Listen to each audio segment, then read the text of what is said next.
Let's welcome on board now. We've got Parthiv Jonsa, the lead analyst metal and mining at Anand Rathi Institutional Equities, joining in on the show right now to help us analyze how this changing world order is going to impact the Indian metal players. Parthiv, good to have you on the show. Thanks for your time. I want to first, really talk about what's happening in the world. We've been speaking with the managements of Hindalco, Nalco, etc. The managements firmly believe that these tariffs will not really impact them. Do you think that the same? Hi, good morning. Thank you for having me. We need to understand that, over especially last 2 months, right, the entire metal has seen a lot of to and fro's internationally. Yes, companies like Hindalco, where, Novelis has a huge presence in USA, something like these tariffs would actually not make a huge difference or huge dent to them because they have a good presence in USA. And also they source a lot of material within the country, right, at the end of the day. So what we have seen in the past is whenever there is a tariff or anything like that, the metal prices usually go up in the near term. And that's actually positive for companies like Hindalco. All right. Hi, Parthiv. Good morning. This is Shrishti also joining in. But give us a sense that do you believe that the metal prices, how will China dominate that? Because in the latest development from China, China has asked the select steel mills to actually cut production. How do you read into this development? And globally, how do you see the steel and the aluminium prices moving? Because what Trump will do next, nobody knows. But definitely the tariffs on steel and aluminium are expected to kick off March 12th. Sure. So first, let me start off with steel, right? If you see last year, China exported in last CY, China exported close to 111 million, and that was the second highest ever after 15-16 era, right? Now this entire reduction in the capacity and all. So if you see historically, if you'd see on a long-term average, China used to export close to about say 65, 70, 75 million tons in a year. So this additional 45, 50 million ton, that's the major issue. And a couple of provinces have actually given out the thing that they'll be reducing a 5% kind of a total output, which basically translate to say 5, 6 million ton based on the province. And if you just extrapolate that on an entire Chinese ferrous side, it basically translates to close to about 40, 50. And that was basically a overhang right now.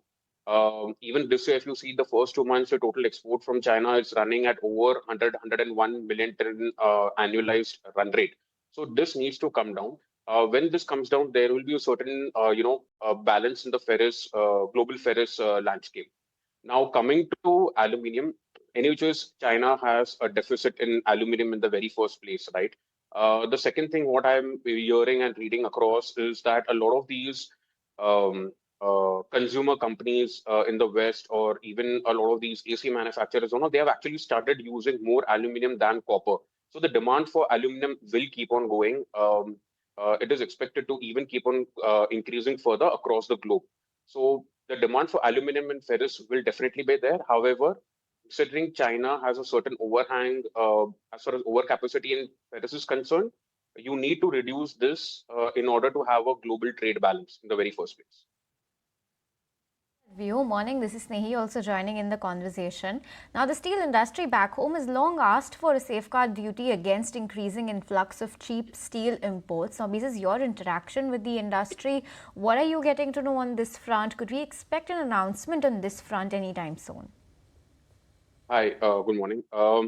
We have been waiting for this from quite some time now. So just let me give you a couple of numbers out there. When you talk about a domestic, ferrous or a steel sector as a whole, right? The pricing from China is actually not a major problem because we are somewhere on par with them. Actually, it's the more of a FTA countries what imports come in. We are still at a certain premium. So if this safeguard duty is announced, we believe that it will be across FTA non-FTA countries, and this will basically give a certain level playing field for your domestic mills, basically.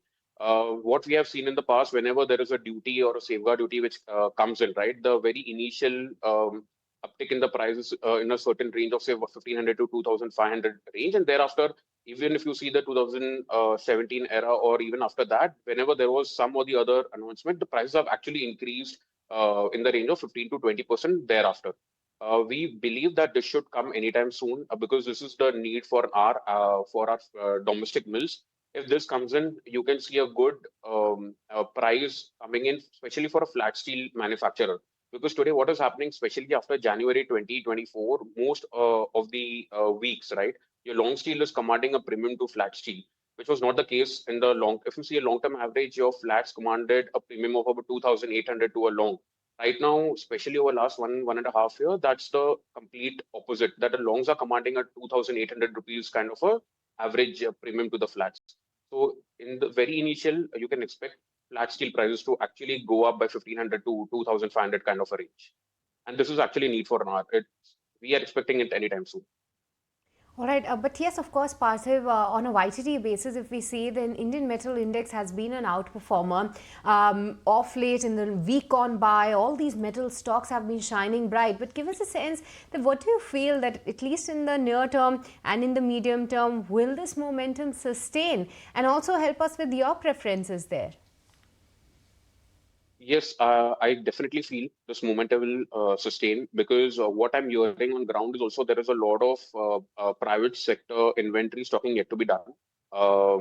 So, this momentum should sustain.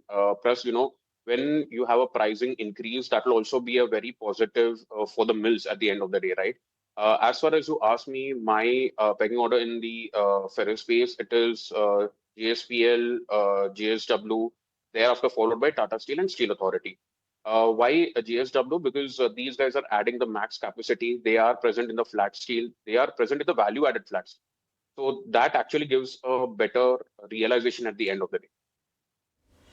Okay, thanks so much, Parthiv, for joining us and sharing your view with us on that front. We'll let you go. And once again, thanks so much for speaking to us at ET Now.